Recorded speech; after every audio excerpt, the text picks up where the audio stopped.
তো দেখুন বন্ধুরা, ভোটারদের কিন্তু মাথায় হাত, কারণ এই 4 ধরনের মানুষকে কিন্তু আবার নতুন করে নোটিশ পাঠানো হবে নির্বাচন কমিশনের পক্ষ থেকে, এটাই জানানো হয়েছে। তো কোন 4 ধরনের মানুষকে আবার নোটিশ পাঠানো হবে এটা কিন্তু আমরা জানবো আজকের ভিডিওতে। যবে থেকে কিন্তু এই হিয়ারিং চালু হয়েছে তবে থেকেই কিন্তু নির্বাচন কমিশনের পক্ষ থেকে প্রতিদিন নিত্য নতুন নতুন নতুন নিয়ম কিন্তু চালু হচ্ছে। এখন কিন্তু দেখা যাচ্ছে যে বিএলওদের যে অ্যাপ আছে সেখানেও কিন্তু একটা নতুন নিয়ম চালু হয়েছে, যার ফলে কিন্তু বিএলওদের কিন্তু অনেক সমস্যার সম্মুখীন হতে হচ্ছে। এই যে 4 ধরনের মানুষ আছে, এই 4 ধরনের মানুষকে কিন্তু বিএলওদের আবার নতুন করে তাদের কিন্তু গিয়ে চিঠি দিয়ে আসতে হবে। তো কোন 4 ধরনের মানুষের কথা বলা হয়েছে এই ভিডিওতে কিন্তু আমি সম্পূর্ণ বিস্তারিত আলোচনা করতে যাচ্ছি। তো আপনারা কিন্তু ভিডিওটা একটু মনোযোগ দিয়ে দেখবেন। তো দেখুন বন্ধুরা, আপনারা কিন্তু সকলেই জানেন যে গত 27শে ডিসেম্বর থেকে শুরু হয়েছে হিয়ারিং এর কাজ। প্রথম ধাপে হিয়ারিং এর কাজ কিন্তু এখন প্রায় শেষের পর্যায়ে, আর এর পরেই কিন্তু যেটা হবে সেটা শুরু হতে যাবে কিন্তু দ্বিতীয় পর্যায়ে। কিন্তু যে 1,36,00,000 মানুষ ছিল, যেখান থেকে কমে 94 লক্ষ হয়েছে, তাদেরকেই কিন্তু হিয়ারিং এর জন্য ডাকা হবে।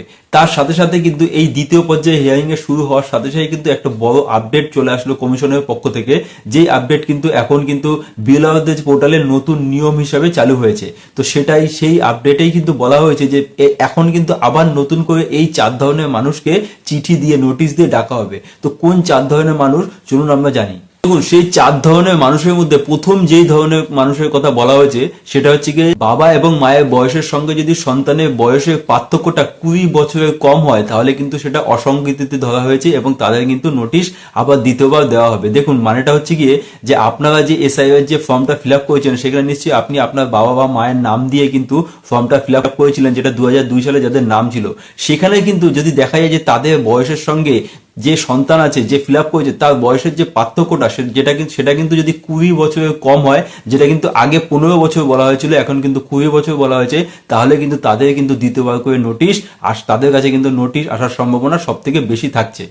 দেখুন, দাদু দিদিমার সঙ্গে যদি বয়সের পার্থক্যটা 40 বছরের কম হয়, ধরুন 38 বা 39, তাহলে কিন্তু সেটাও কিন্তু দেওয়া হবে লজিক্যাল ডিসক্রিপেন্সির আন্ডারে।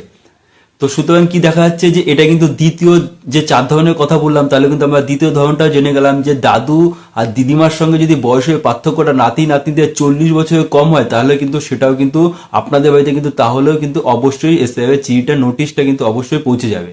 বিভিন্ন সূত্র মারফত যেটা জানা যাচ্ছে যে তৃতীয় যেই ধরনের মানুষ আছে যাদের কিন্তু 2002 সালে যে ফর্মে আপনারা নাম উল্লেখ করে ফিল আপ করেছিলেন বাবা মায়ের, তাদের সঙ্গে যদি নামের যদি বানানে কোনো রকম সামান্যতম ভুল থাকে, তাদের জন্য কিন্তু নতুন করে নোটিশ জেনারেট করা হচ্ছে। তো এই 3 ধরনের মানুষের কথা কিন্তু আপনারা জানলেন, যাদের কিন্তু যদি সামান্যতম নাম পদবি বা মিডিল নেমের কোনো রকম সমস্যা থাকে, তাদের জন্য কিন্তু নতুন করে নোটিশ জারি করা হচ্ছে।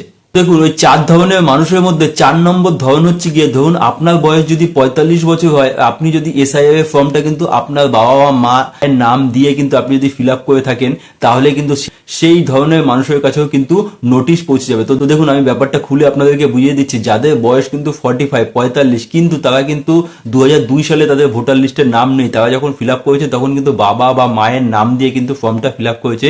তো এই ধরনের মানুষের কাছেও কিন্তু চিঠি পৌঁছে যাবে। তো আমরা কিন্তু এই ভিডিওতে জানলাম যে নতুন করে কোন 4 ধরনের মানুষের কাছে চিঠি পাঠানোর জন্য কিন্তু চিঠি রেডি করছে নির্বাচন কমিশন।